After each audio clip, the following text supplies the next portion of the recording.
I'm gonna live with Dad and my new mom, so hurry up and get a divorce and leave. After Richard, her husband, initiated the breakup and her affair was discovered, I was already in shock. But to make matters worse, Kevin, his stepson, said this with a snide smile on his face. He even began praising his dad's affair partner without being asked. Harper is beautiful and kind, you know. She's always smiling, not nagging about unnecessary stuff like you. I could be kind too if we only met occasionally. But once I became a mom, I felt responsible for raising Kevin. So, I nagged him to ensure he wouldn't face troubles in the future. I never thought it would be thrown back in my face like this. Fine. We'll get a divorce. I agreed to the divorce and left the house as if fleeing.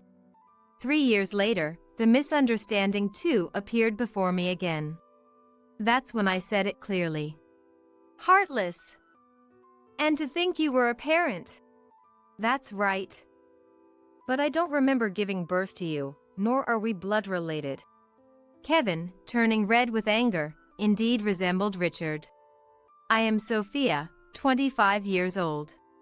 I work as a stylist. I've always loved makeup and clothes, making this job a dream come true. I never had a desire to marry, instead, I aspired to be a cool woman. But then I met Richard and quickly fell for him. Richard was 35, 10 years older.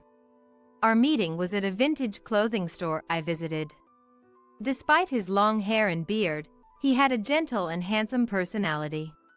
I thought he was the dangerous type to fall for at first sight.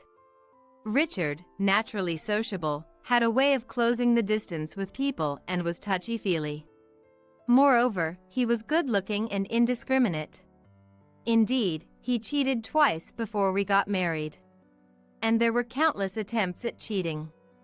Thinking back, there were probably other women I didn't know about. The terrifying part was what he said when his cheating was discovered. So what? It's just an affair, right? What kind of justification was that? What are you talking about? Knock it off. To my angry and crying self, he really seemed puzzled as he repeated himself. No, I mean, because it's an affair. Huh? That's why I'm angry, right? Are you making fun of me? No, I'm not.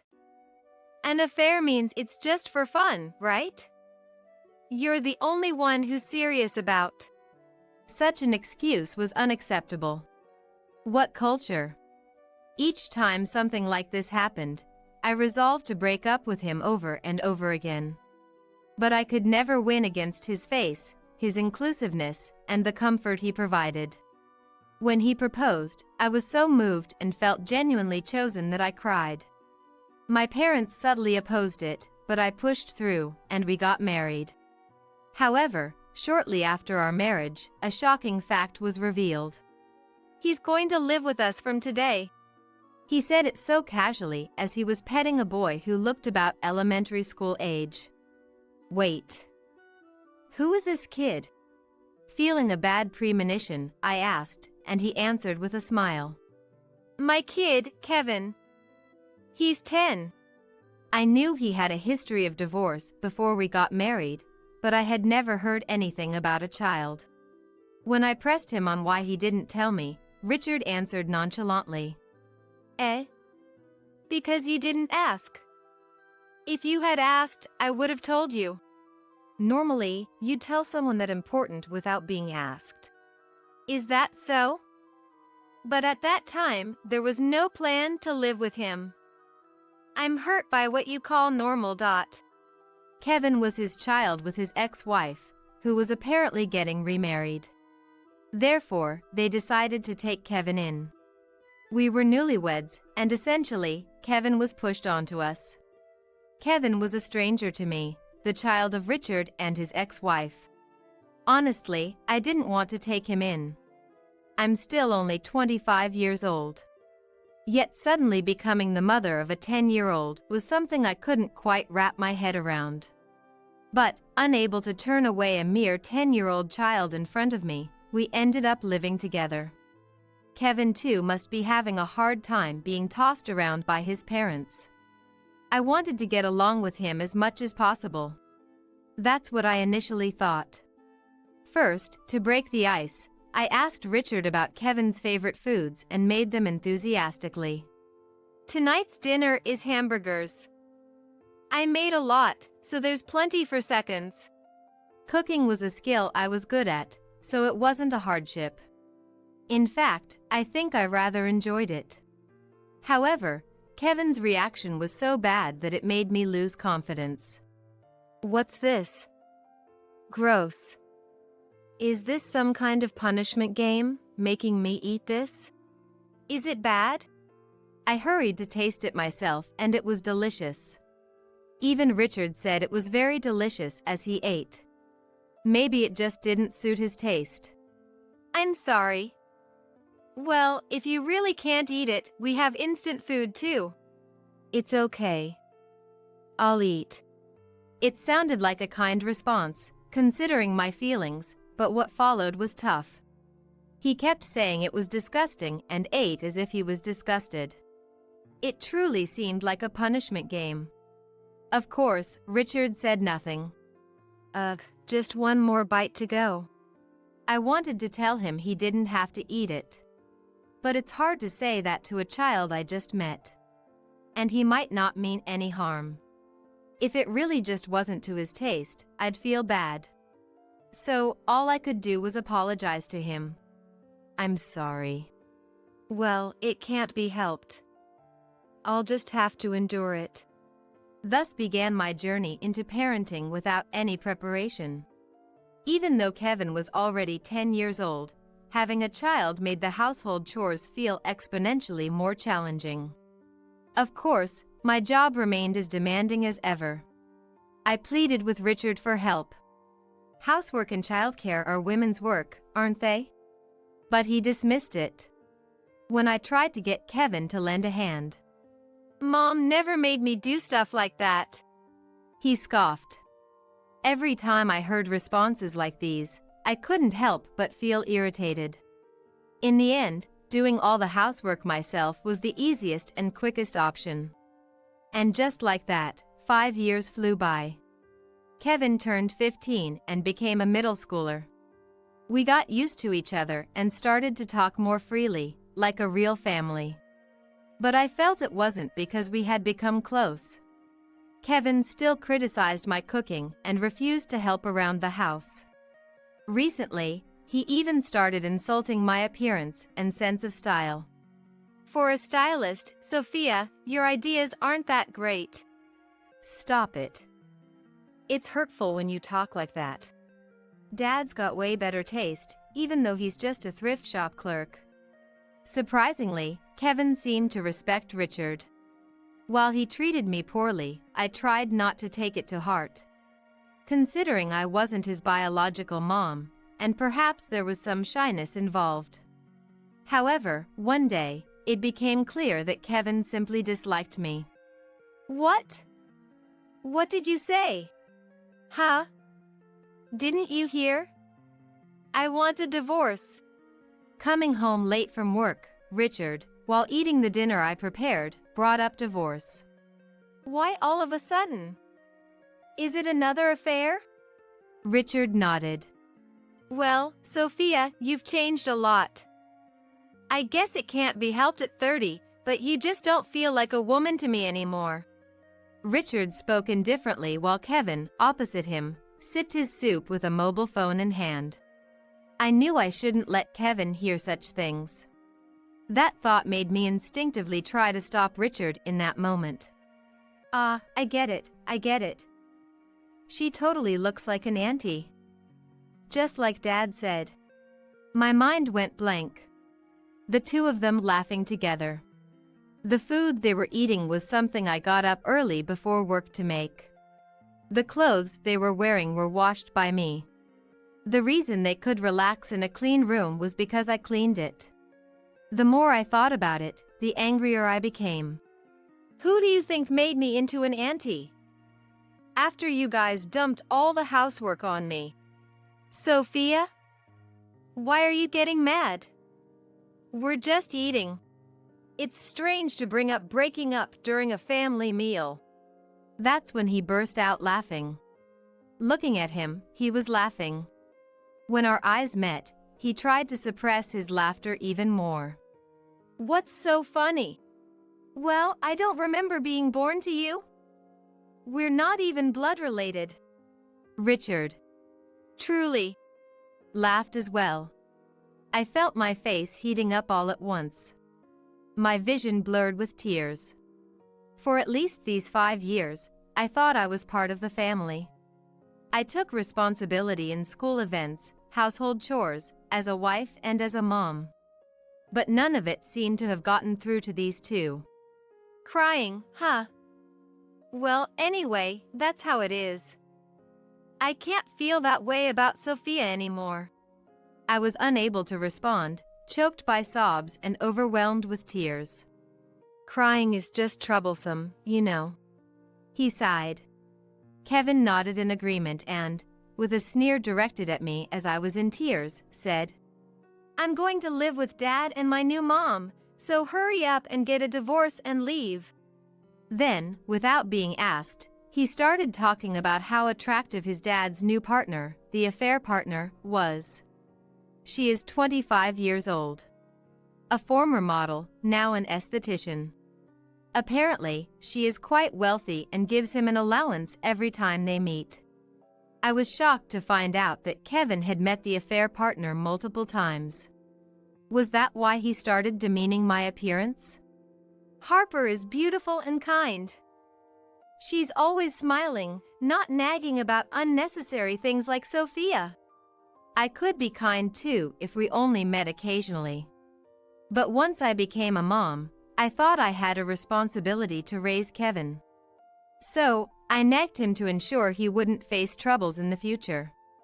I never imagined it would come back to me in this way. Understood. We'll get a divorce. I agreed to the divorce and left the house as if escaping. As a form of settlement, I received all of our modest shared savings. I just wanted to get away from them as soon as possible. After the divorce, I worked hard. Until then, I had actually been holding back on work because of Kevin and the household chores. Not having to think about that anymore was a relief. I had no choice but to work. There might have been a part of me that was reckless. But thankfully, my work increased steadily. Before I knew it, more people started requesting me specifically. Becoming a stepmother so suddenly is now a thing of the past. I've come to accept that. Eh? Sophia, you've been divorced? This beautiful woman, surprised, is Olivia, the actress I exclusively work with. 3 years after my divorce, I'm 33 years old, younger than Olivia, who is in her 40s. Despite being older, her timeless beauty always takes my breath away. Yes, that's right. Suddenly being introduced to a stepchild and then abruptly being told about a divorce, it was quite a mess. What? That sounds like something out of a soap opera. Right? Please don't move yet, your other eye isn't dry. Olivia, with her eyes sparkling, urged me to continue the story. It's not that interesting, you know? I prefaced my tale like that and then, interspersing it with jokes, briefly talked about my married life. After hearing everything, Olivia let out a deep sigh. Unbelievable. How can that father and son be real? After all the care and not a single word of thanks? And to abandon you, unforgivable. Abandon. Well, yes. When you're managing housework, childcare, and a job, there's no time left to take care of yourself. Coming from Olivia, who's always in the public eye, these words carried weight. Hearing that from you makes me feel vindicated about those times. Thank you. Are you crying? Oh dear, you really went through a lot. I regretted crying during work, but Olivia. Don't worry about it. Looking forward to working with you again. Smiled beautifully with her finished look. After completing the rest of the work, I headed home with a pleasant sense of fatigue. Then, I saw a figure sitting at the entrance of the apartment. Approaching, I realized it was a boy in a uniform. He seemed to be a high school student. I glanced at him and tried to pass by, attempting to unlock the lobby. The boy stood up and said to me, "Mom," looking down at me with a smile. I stared at his face for about 3 seconds, then tilted my head. "Who are you?" "Eh?" The boy's smile fell, and he started to panic. Taking the opportunity, I passed through the auto-lock door. "Hey, wait!" The boy was still calling out, but I didn't look back and instead boarded the elevator. Although I maintained a poker face as I fled, my heart was pounding. I don't have any children. But that face was familiar to me. That boy was likely Kevin. He would be about 18 years old now, which fits. Why come to me after all this time? Since the divorce, I hadn't been in touch with Richard or Kevin. From Kevin's last words 3 years ago, I surmised Richard had remarried. Had something happened with his new wife? It wouldn't make sense otherwise. There's no way Kevin would seek me out without a reason. Whatever the reason, it couldn't be good. And the fact that he knew where I lived was alarming. What should I do if we meet again? With an indescribable feeling, I returned home. From the next day, I became more vigilant when going out and coming home.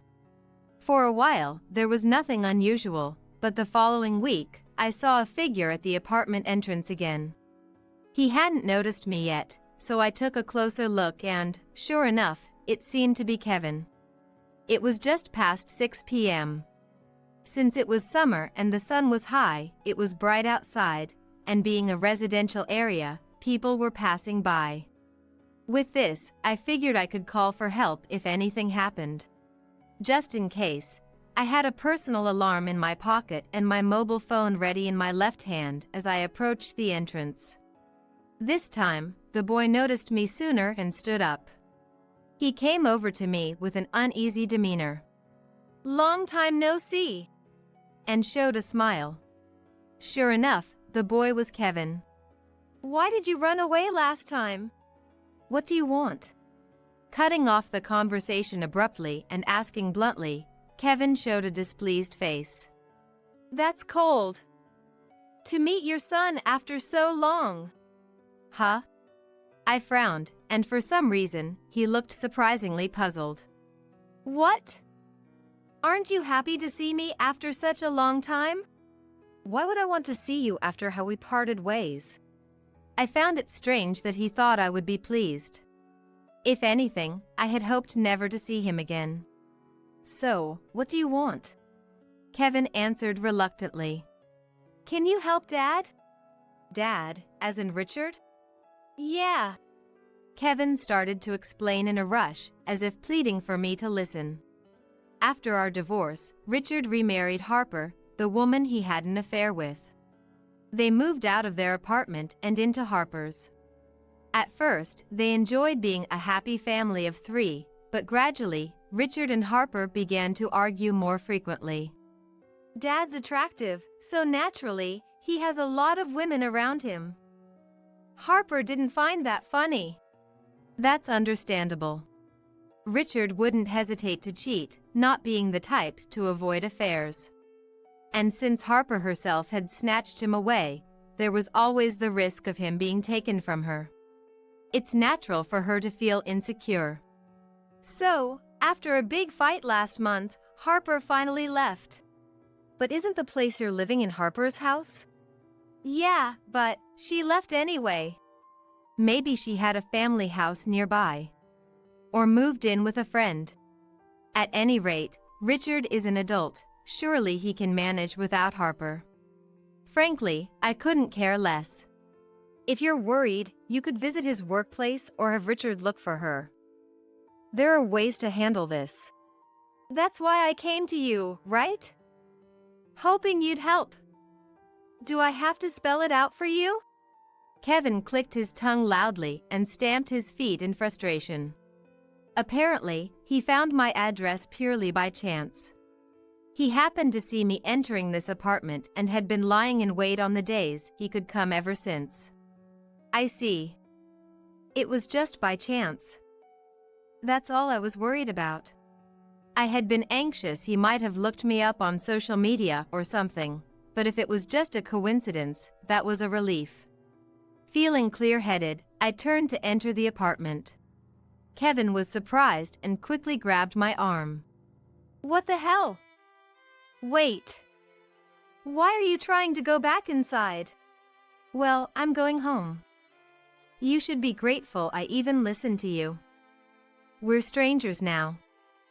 I have no obligation to do anything for you. Kevin clenched his back teeth, looking frustrated. Then, he managed to squeeze out the words. Heartless. And to think you were a parent. That's right. But I don't remember giving birth to you, nor are we blood related. I replied with a smile, and Kevin's face turned red. I shook off his arm and dashed into the apartment. Hey! I quickly unlocked the door and passed through just as the automatic door was closing in front of him. Hey! Don't mock me! Hey! I'm not mocking you. I'm just bothered.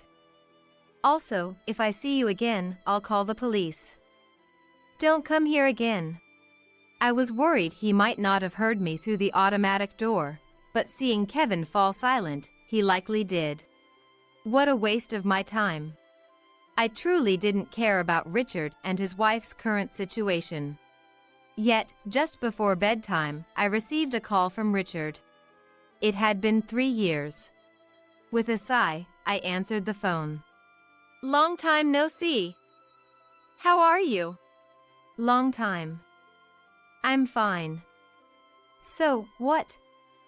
You want me to help look for Harper too? I said sarcastically, and Richard sounded surprised. How did you know about that? Kevin came to my house asking for help, even lying in wait. It's a nuisance, so please don't involve me in your problems. Bye. I hung up right there. But when he called back almost immediately, I reluctantly answered. Why did you hang up? Surprised by being cut off, Richard sounded unusually irritable. Isn't it the same thing as Kevin? I wish you'd stop relying on strangers. I feels lonely, like it's someone else's problem. It's pretty selfish to cut people off and then expect help from them. I couldn't help but laugh at his self-centeredness. Richard seemed a bit awkward but continued the conversation as if nothing had happened. Harper was always irritated, telling us to leave. So I told her, then you leave. And it seems she did just that. Why do girls always change like that? They start off cute. I hung up reflexively. Now feeling sympathy even for Harper, whom I've never met. It seems we married a terrible man. I even wished I had left him sooner. I guess I'll have to tell Olivia about this to get it off my chest. After quickly setting Richard's number to auto-reject, I muttered to myself. Olivia laughed heartily when I told her. Such foolish men. Right?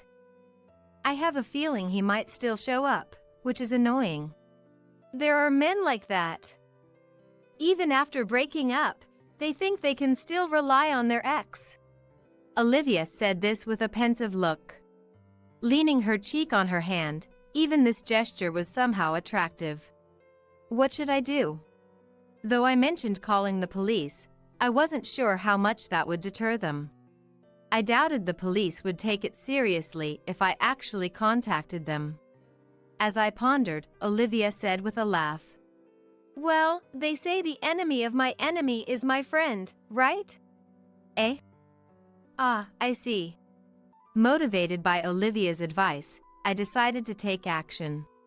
Despite my clear warning not to come, I sighed upon seeing the duo sitting in front of my apartment. Then, I made a phone call to summon someone, and together with this person, I approached the two. Ah, Sophia. After calling my name, Richard widened his eyes upon seeing the person next to me. Kevin also froze, mirroring Richard's expression. Why are you two together? Oh, you want to know? We hit it off. Bonding over our mutual experiences with worthless men. I smiled, and Harper, standing beside me, nodded in agreement. It's tough, isn't it? These guys can't do anything. Exactly. Life's so much easier now. Most guys nowadays can at least do household chores. Even asking for seconds is someone else's job. Kids are more reliable. Richard and Kevin's faces turned red. It's only natural for a mom to take care of the kids. Oh, please. We're strangers, remember? You said it yourself. And you're in high school now, what are you even saying? When Richard tried to intervene, we both gave him a stern look. You're the root of all this, you irresponsible man. Harper chimed in after my outburst. Really, you're great at depending on others. And despite being old, you only like younger women. Unbelievable. Richard and Kevin fell silent. Their faces a match in expression. Kevin, you better brace yourself. You seem to look up to him, but if you take this man as your role model, you won't have a good future waiting for you. Eh? Harper's planning to file for compensation. I gave up halfway, but she's going to thoroughly investigate. Richard's face turned pale. I was hesitant, but thanks to Sophia, I've made up my mind. I don't want to see his face anymore. Wait, Harper. That. Richard, mouth agape, and Kevin, perhaps seeing himself in the situation, stood dumbfounded. Ignoring them both, I took Harper's hand. Shall we go then? Yes. Richard and Kevin remained in a daze, as if their souls had left their bodies, and didn't even attempt to follow. It seems Harper went on to divorce and demanded compensation from everyone involved. I'm sorry for what happened before. And I was apologized to for ruining the relationship between Richard and me. Then, as a form of compensation, I was given a considerable amount of money. Gratefully, I accepted it. Due to the compensation demanded by Harper, Richard found himself penniless. And the stress apparently caused his hair to thin significantly, leading to a loss in his popularity. Kevin seems to be frightened by his father's changed appearance. I reported the entire series of events to Olivia. It was thanks to her that I first managed to contact Harper. She found a connection to Harper, a former model, and put us in touch. This peaceful present is all thanks to her. You've been looking good lately, haven't you? I've been going to Harper's aesthetic salon. It's really nice there. Afterward, Harper and I surprisingly got along well and became friends. The enemy of my enemy is indeed a friend. Just as Olivia had said. From now on, I want to moderate my romantic entanglements and dedicate myself more to my work, aiming to become a top stylist. Low-educated women are practically strangers. The girl brought home by my eldest son was a young lady who grew up in a family that excessively valued educational background. Apparently, a high school dropout mother is not needed. I wasn't invited to the wedding ceremony, nor was I informed about their new home. As I grieved over being separated from my son, a resume arrived for me. My name is Susanna Wisdom. I turned 55 this year. My husband passed away 5 years ago, and now I live with my eldest son. We've always been a dual-income family, but now I've taken over my husband's job. I have 2 sons, Adolf and Theo. My eldest, Adolf, still lives at home, while Theo went abroad for university and continued there for graduate studies. Recently, Adolf got a girlfriend and seems to be planning to introduce her to me soon. If she becomes Adolf's wife, I have fulfilled my responsibility. I hope they could live with me since there's spare room, but I can't decide this alone as his wife's opinion matters too. Adolf announced on Friday night that he's bringing his girlfriend home this Sunday. I wish you'd told me something this important sooner. Adolf scratched his head at my words. He had wanted to introduce me earlier, but she seemed hesitant, and Sunday's plan was made abruptly. Adolf chuckled helplessly about her whimsical nature. I don't want to upset him further, so I compromised. I'm just glad that I don't have urgent work on Sunday. All right, Sunday it is. Let me know the time when you find out. When I said this, okay, Adolf nodded. I looked up, feeling his gaze on me. Anxiety was written all over his face. Is there anything else worrying you? With difficulty. I have a favor to ask, Adolf began. His serious tone made me brace myself. I feared it might be a shotgun marriage. Please don't mention your education or past to her. I relaxed a bit, but then pondered. Could my background cause a problem? Is there a reason? It might sound strange, but Adolf sighed softly and explained. It seems his girlfriend comes from a family that overly emphasizes educational background. Adolf, being a graduate of a renowned state university, is considered elite, and Theo's success isn't an issue. The problem, according to Adolf, is my education. Even before they get married, I feel a little bad that it's such a hassle. It felt troublesome even before meeting her. I wanted to advise against such a woman, but I refrained. I always strive to be a generous mother. I understand. I won't bring up education or work, so bring her with confidence. Adolf smiled, relieved at my words. He seemed to care deeply about her, maybe even sees her as a potential wife. For my son, I can endure a little inconvenience. I thought this at the time. On the day of the family meeting, Adolf was restless from the morning, and it rubbed off on me. A breather came only when he went to pick her up. Just before leaving, he reminded me again about not discussing education or career history. I reassured him repeatedly. About 30 minutes later, Adolf returned with her. We exchanged greetings at the door. She was indeed doll-like in her beauty. Adolf has always preferred beautiful women since his student days. Probably love at first sight for her looks. I felt a bit embarrassed for my son. Her name is Cindy Harold. She definitely had the air of a well-bred young lady, subtle makeup and modest dress. Perfect for meeting a boyfriend's mother. She even brought a cake from my favorite bakery. Far from the image I had imagined from Adolf's description, she left a great impression. We chatted over the cake she brought. Cindy laughed easily. She could make a good wife for Adolf. She plans to work after marriage and is currently job hunting in administration. Certainly, the mother-in-law and daughter-in-law relationship will be good. Actually, we're planning to have the wedding ceremony in June, Adolf said. Cindy quietly nodded beside him. June is less than 2 months away. We've already reserved the church, Cindy explained. Really? It was natural for me to be surprised, but even Adolf seemed shocked, apparently unaware of the church reservation. Cindy had decided this with her parents. It seemed Adolf had often visited their home. So Cindy's visit to me was after everything was arranged. At the very end, while I didn't feel ignored, I thought it was logical to meet me first. Adolf had already met Cindy's parents, and I felt somewhat dissatisfied. From then on, Cindy led the conversation. Adolf was unaware of many things that came up, like the church, honeymoon destination, guests, and seating, all decided without him. Mostly reflecting Cindy and her parents' wishes, our family wasn't considered. For instance, as Adolf's brother, Theo would want to attend.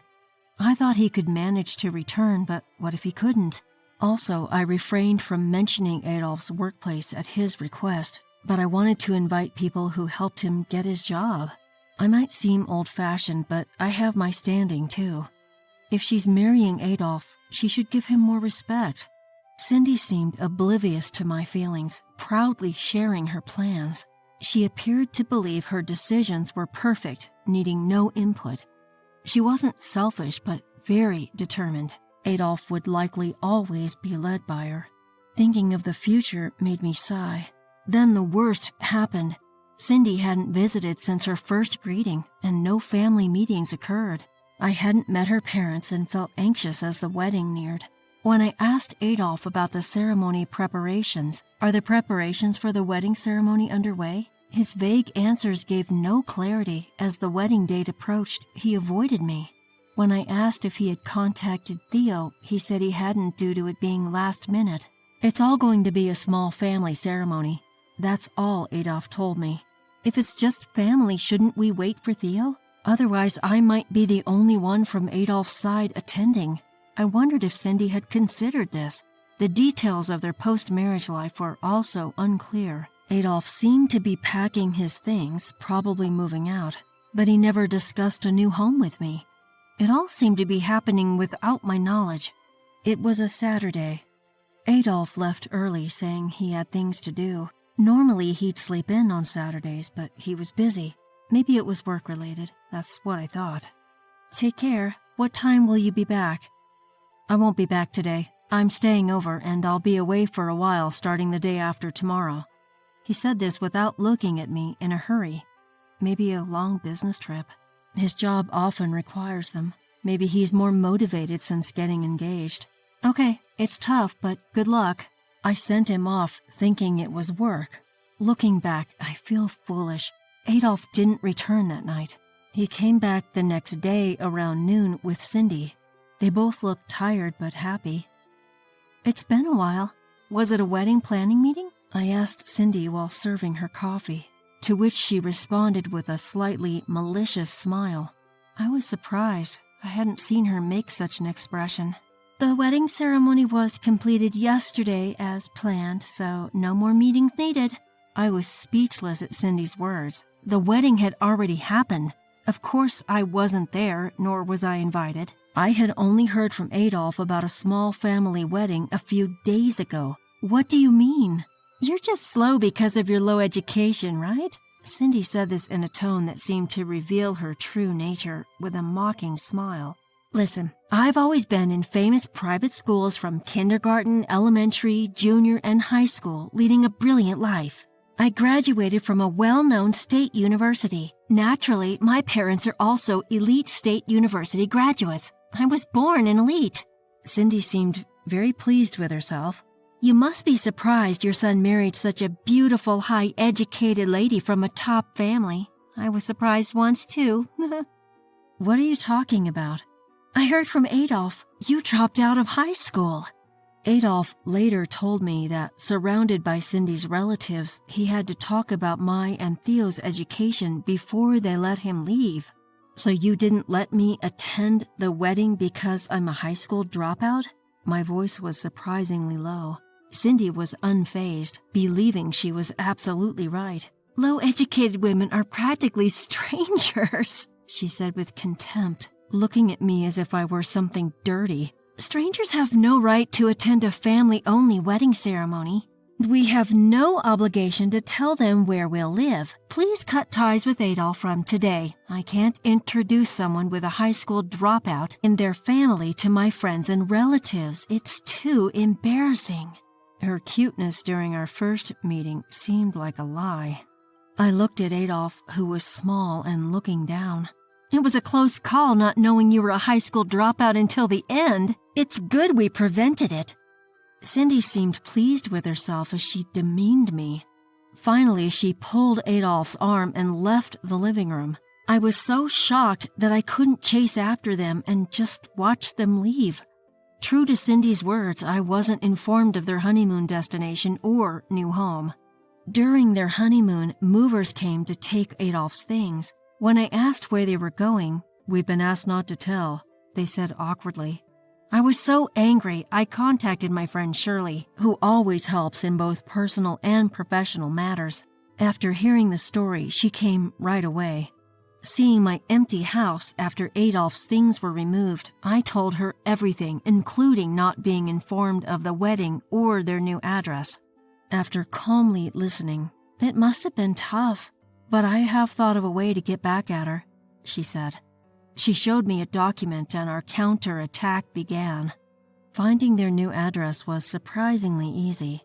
A newly built condominium near Cindy's parents' house was their new home. I was surprised by her preparedness in choosing a place so close to her own home. The condominium, being new, seemed to have many newlywed tenants. "Excuse me, I'm Adolph Wisdom's mother, newly moved into this building."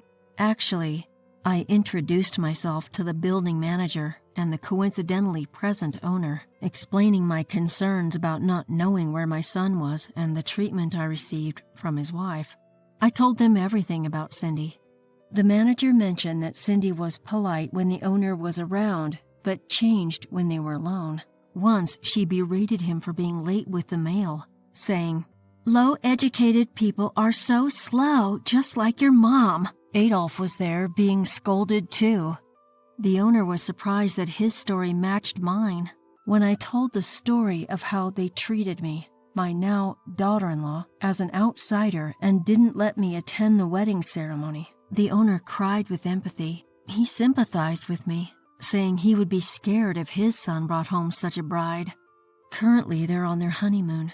Their return from a blissful trip will likely not be as pleasant. There's been no contact from them even around the time they should have returned. Adolph seems to have changed his number, and I couldn't reach him. I told Theo the situation over the phone. He said Adolph had briefly talked to him, apparently under Cindy's control, and threatened with divorce if he contacted me. According to Theo, Cindy's attitude changed after the trip. Their newlywed life wasn't what he imagined. Cindy, initially friendly, became domineering in the neighborhood, leading to being avoided. Theo said the owner was also troubled by her sudden coldness. "Let me introduce you to our new hires." It was a typical morning meeting at the company. Shirley, the HR manager, began introducing the new employees. "This is Cindy Harold. I might be new to many things, but I'm looking forward to working with everyone." She greeted with a smile, well made up and neatly dressed, likely making a good impression on the male staff. Now a few words from our CEO. As I appeared. "What? Why are you here?" Cindy exclaimed in shock. The room tensed for a moment, but I started speaking anyway. "Nice to meet you, new employees. I am Susanna Wisdom, the CEO. Is something wrong?" "Ha, no way! She's just a high school dropout. She can't be a CEO. She's an outsider. Call the police." Cindy's privileged upbringing was evident in her assertive tone. The employees were stunned by her transformation. "So you're Cindy Harold. I've heard about you from HR." "What? What are you talking about? You have nothing to do with this. Get out of here." Ignoring her shouts, I continued. "I heard you flirted with the male HR interviewer, saying, 'Please give me the job,' and leaning in close." "What? Why are you bringing this up now?" "And then you said, 'I want the easiest job. It's ridiculous for someone with my high education to work hard,' right? If you help me, you'll be part of the elite too. As thanks, I'll introduce you to my super elite parents. You don't get such chances often." Those are the words of someone who doesn't appreciate hard work, still depending on their parents. Quite pitiful. "Stop lying, that's nonsense." Such unprofessional language. "But Miss Harold, are you okay with losing your hard-earned job offer? I heard you've been rejected by many companies." Job hunting again would be tough, wouldn't it?" "Please don't cancel my job offer, Susanna." The office buzzed at Cindy's words. The CEO's son's wife? She seems odd. Rejected everywhere because she flirted in interviews. I heard murmurs around the room. Despite needing to apologize, Cindy remained arrogant. "I apologize for not inviting you to the wedding and saying low-educated people are strangers," she started saying. "You're incredible for becoming a CEO despite dropping out of high school. I recognize you as an elite and will introduce you to my parents." "Your parents?" "Yes, they're super elite. All my friends, too. If you forgive me, you can join us." She's supposed to be the one apologizing, so why is she being so bossy? "Ms. Harold, no need to introduce me to your parents. Instead, why don't you learn about the real world and manners here at this company?" "You won't cancel my job offer? Thank you." "Yes, I've been eager to hire you." "Really? You still care about your eldest son's wife. We're family, right? You'll be in HR. HR? That sounds tedious. I mean, I'll do my best. Good. The HR manager is my longtime friend, known as a strict trainer for new employees. A strict trainer? She teaches formal language and manners. You seem to need it, as a person and as a professional. I already know manners, Susanna. I think I'd be more helpful with desk work. No. Someone like you should learn from her. What about being your secretary? I'm the president's daughter-in-law. Better than a complete stranger. You'll pay more than for desk work, right? You're my daughter? I stared coldly at Cindy. Someone who discriminates based on education and takes work lightly isn't my family. I won't make you my secretary. Learn and become someone who doesn't trouble society. That's the best thing you can do right now. What? I'm being polite here. What's with that tone? Just because you're the CEO doesn't mean you're better than me with my higher status. This discussion is over. Let's all work hard today. Wait, we're not done talking. Being pampered since childhood, it must have been humiliating for Cindy. Her whining continued, but I returned to my CEO's office. I thought Cindy would try to improve herself, but she quit within a week.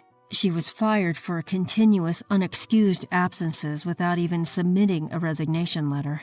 I scolded Adolf, saying if he thinks his behavior is normal, then he's been influenced by Cindy's irrationality. Unusually for me, I raised my voice, and Adolf seemed to finally realize. Calling me a stranger for being a high school dropout, I just treated her as one. It's Cindy's responsibility for lacking social skills and humanity. To this, he said, "Yeah, you're right." Adolf nodded. He said that Cindy's parents continued to stay at their new house, constantly speaking ill of me. "I'm getting a divorce," Adolf declared and returned the next day with his belongings. He shut the front door in front of a crying, pleading Cindy. Her parents scolded her for getting divorced so soon after the wedding, and now she's isolated in the new house. Adolf was like a deprogrammed person back to his former dutiful self. While I want him to be independent and married, having both sons back home for a while is a joy. A little more time just as a family won't hurt.